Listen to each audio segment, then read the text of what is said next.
You talked to your dad recently? Why? Alors, Love Lies Bleeding est un film de la réalisatrice Rose Glass qui avait fait Saint-Maud, que j'avais vraiment beaucoup aimé, en tout cas suffisamment pour avoir une grosse... C'était mon envie du bif en plus, c'était pour ça que je venais cette année. Et donc Saint-Maud, c'était une histoire aussi... Ça aiderait pour les spectateurs, parce que la fin de Love Lies Bleeding se termine par un truc assez démesuré, c'est le cas de le dire. Mais Saint-Maud explique un peu ce moment-là, parce qu'aussi à la fin de Saint-Maud, il y avait une scène un peu comme ça où le personnage se voyait d'une autre manière alors que la réalité était tout autre, et le final de Love Lies Bleeding montre ça aussi. Donc c'est l'histoire en gros de Kristen Stewart, qui est une manageuse de club sportif, gérante de haltérophilie ou je sais pas quoi, qui va rencontrer une femme qui est un peu une vagabonde et qui fait son but est d'aller à Las Vegas pour faire un concours d'haltérophile, enfin comment on appelle ça, bodybuildeuse. Et il y a tout un passé familial de Kristen Stewart qui va venir un petit peu contrecarrer cette romance qui va naître entre ces deux personnages. Une belle romance d'ailleurs, qui est formidablement mise en scène. Les scènes sont très belles, très... Yeah?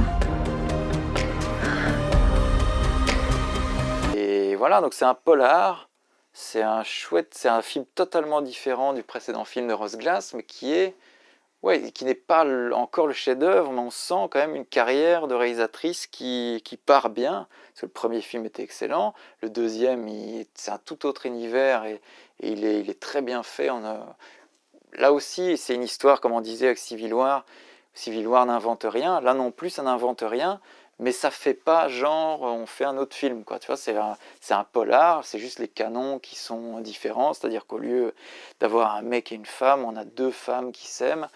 Et voilà, c'est juste les stéréotypes qui changent, mais c'est en gros un polar assez traditionnel, mais très bien mis en scène. Do you like guns? I prefer to know my own strength. That's not what I'm paying you for. Ed Harris, il est quand même, il a plus rien à prouver évidemment, mais il a une gueule, quoi. Je veux dire. Et une coupe de cheveux, parce que c'est le festival de la coupe de cheveux dans ce film. Ouais, tout à fait. Non, Ed Harris est incroyable. Comme Stéphane l'a dit, la fin est assez surnaturelle, quoi. Je veux dire, surréaliste. Que dire encore, le début du film prend le temps de présenter les personnages, mais à aucun moment on s'emmerde. Et quand le film commence à partir de la moitié du film, quand ça commence à partir en fusillade et tout ça, ça s'arrête plus. Et au final, ben voilà, il y a aussi quelques moments torrides. C'était très beau ces scènes-là, des très belles scènes. C'était même pas vulgaire en fait, hein. C'était juste que c'est des scènes d'amour comme on peut en voir d'autres dans les films, sauf que là c'était érotique, voilà. Ah, la musique aussi, c'est Clint Mansell qui revient. Moi j'adore ce compositeur-là, qui a fait une musique que j'adore, c'est The Fountain de Darren Aronofsky. Il a fait des musiques incroyables, celle-là est magnifique. D'ailleurs on avait peut-être vu le film The Fountain ensemble, je ne me souviens plus. Toi tu avais dit que c'était chiant comme la pluie.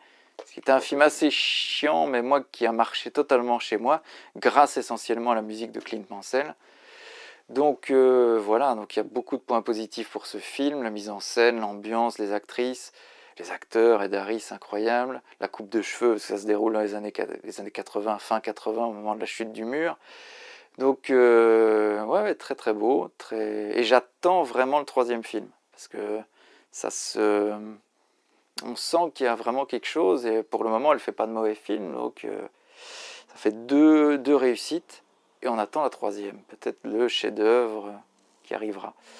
Voilà, donc on vous laisse avec encore quelques avis du bif. Moi j'étais très fan de son premier film, Saint Maud. Et ici c'est tout à fait différent, un truc tout à fait différent en Amérique. C'est un couple lesbien dans le milieu du bodybuilding et steroids et tout ça.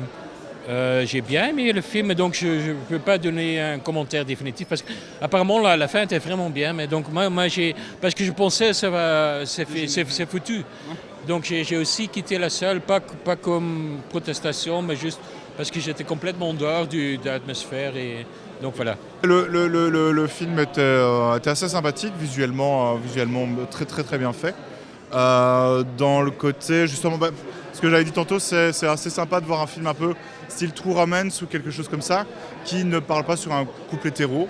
Et justement, le couple hétéro, enfin, le fait que le couple ne soit pas hétéro, n'est pas quelque chose qui est un problème à la scénarisation. C'est pas du misérabilisme du couple qui est mis en avant. Et du coup, ça fait justement un thriller assez violent avec des relations familiales. Enfin, ce qu'on peut voir justement dans beaucoup de séries, qui est souvent représenté par soit deux personnes masculines, soit un couple, et justement la personne féminine est souvent la personne à défendre, à protéger d'une histoire criminelle. Et là, c'est un peu plus mélangé par le fait que on genre moins les personnages. Il y a un personnage féminin extrêmement musclé, donc il y a un rapport particulier au corps de ce personnage qui n'est pas un personnage féminin comme justement dans les clichés de ce genre de film. Et il y a un personnage qui est justement féminin, mais avec un côté plus masculin dans l'attitude, dans la retenue des sentiments, qui fait que justement le couple classique de ce genre de thriller, on va dire thriller de couple, je ne sais pas si c'est un genre, fait que justement les donnes sont changées et les rôles de genre n'ont plus tant d'importance dans le film, que vraiment il y a plus une question de domination, de puissance de certains personnages vis-à-vis d'autres. Par exemple, l'aspect psychologique du père ou justement la force physique de la bodybuildeuse. Donc, c'est ça. C'était intéressant à voir. Après, en tant que film de thriller, je pense qu'il y a certaines choses qui pouvaient être un peu téléphonées, un peu visibles, mais dans le genre, il est tout à fait correct. Voilà. Un petit mot sur la performance des acteurs. Franchement, oui, c'est ça. C'est que justement, visuellement, dans le jeu, tout était vraiment très bien. Moi, je dirais peut-être juste un petit pêche au niveau de la narration. Les enjeux, les sentiments profonds des personnages sont pas présents dans la narration. On le voit dans le jeu, on voit l'intensité qu'ils portent, mais on ne comprend pas toujours intellectuellement les enjeux de chacun. On sait qu'il y a des traumas, mais ils sont peut-être pas toujours compréhensibles. En tout cas, moi, je n'ai pas pu les interpréter ou vraiment me dire qu'est-ce que ces personnages ont pu vivre pour en arriver dans cette situation. Notamment le flashback en rouge où on la voit avec des longs cheveux, c'est un peu... Ceux-là, ça passe mystérieux, mais par exemple, le personnage, pour moi, qui est un des deux personnages principaux, donc la bodybuildeuse, qui manque peut-être un peu de savoir qui elle est. Je pense qu'il y a ce côté vagabond qu'on veut montrer, mais j'aurais peut-être aimé avoir un peu plus de ce qui est vraiment son passé. Il y a un coup de fil à un moment, je ne vais pas dévoiler plus loin, mais il y a un coup de fil au moment qui révèle un peu de ce qui se passe derrière elle, mais il est tellement... C'est très ténu, c'est très ténu et donc c'est dur de se placer dans ce personnage-là.